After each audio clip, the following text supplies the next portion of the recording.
right, so we're standing right on the court where Steph Curry had his flu game, his Willis Reed game. Knee game. We're going to call this the MCL game. We just witnessed history. The Warriors won 132-125 to take Game 3, take a 3-1, Game 4, to take a 3-1 lead in this series, and pretty much as Draymond said, in the Portland Blazers' hopes of winning the series. So you've seen a lot. You've seen Kobe. You've seen Shaq. You've seen some craziness.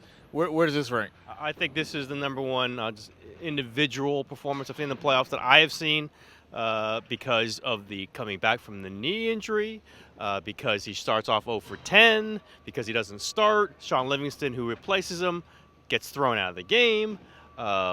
Warriors are trailing. Just all those things with the MVP ceremony coming tomorrow, by the way.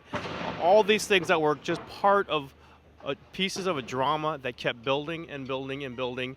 And I'm going to call him the greatest finisher in sports, the greatest closer in sports, Steph Curry, at the end, after he missed 10 straight three-pointers, just goes boom, boom, boom, boom, gets him into overtime. One, and also by passing to Harrison Barnes to have him hit the three, but that was a pass from Steph.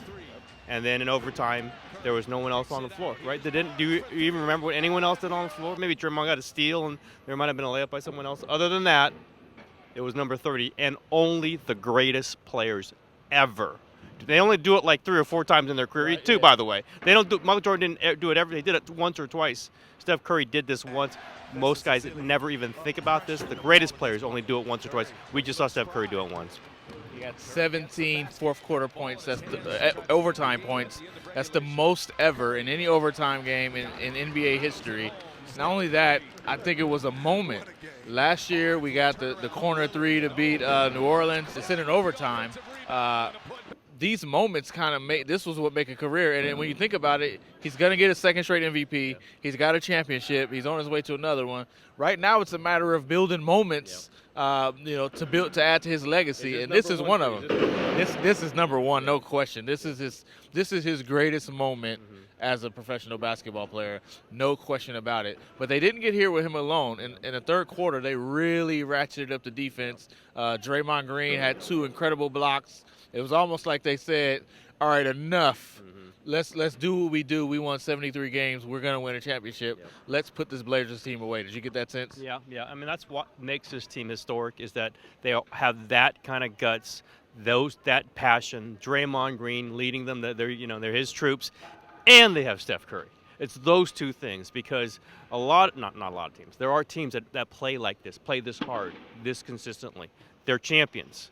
There are teams that have a revelatory player like Steph Curry once in a while, like Michael Jordan, like Kobe Bryant, LeBron James. To have these things together, that's what makes this the 95-96 Bulls comparable to them, and maybe 2 or 3 teams in the history of the league.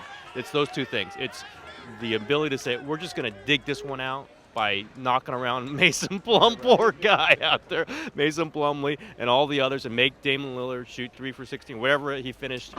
And then they have the closer. They have this, and then they have the closer. Those are the two things that make this the epic team. I'm in Bay Area sports. This is right up there with the Niners, the greatest Niners teams. But a moment like this is Joe Montana moment. It's one of those that we're going to remember for a long time. And it just happened, and that's what we're talking about.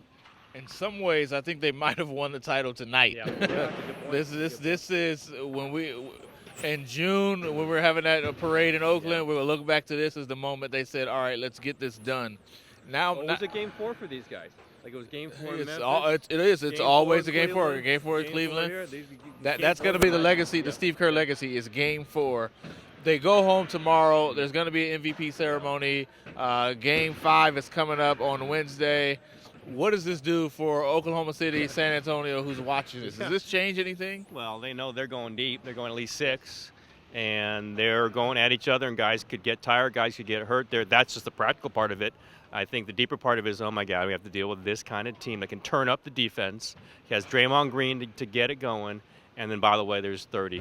And there's 30. And 30. Clay. Yeah, and there's Clay, and there's all those other guys. But, by the way, they did this with Sean Livingston being out of the game. I mean, it's it's Barbosa all out of the game, Bar- too. well, yeah, there's a few others who are out of the game, but it's just the ability to keep going to levels of from the great to the middling to the bottom of the roster that other teams can't match. Hey, Steph's already beat Oklahoma City and Oklahoma City with one of those moments. They've destroyed the Spurs at times. I think those teams have to say, okay, we were hoping maybe they were a lesser team if Steph is out, or they got to drag through Portland because he's limited. That ended tonight. That ended this series, and it makes the next series for the Warriors a lot better on the schedule. It's better on their bodies because they're going to get it over on Wednesday, and they're going to rest for a little bit. And Steph's going to rest for a little bit. He has this game. You know, we always talk about the rust with Steph. That lasted 10 3-pointers. And then after that, there's no more rust.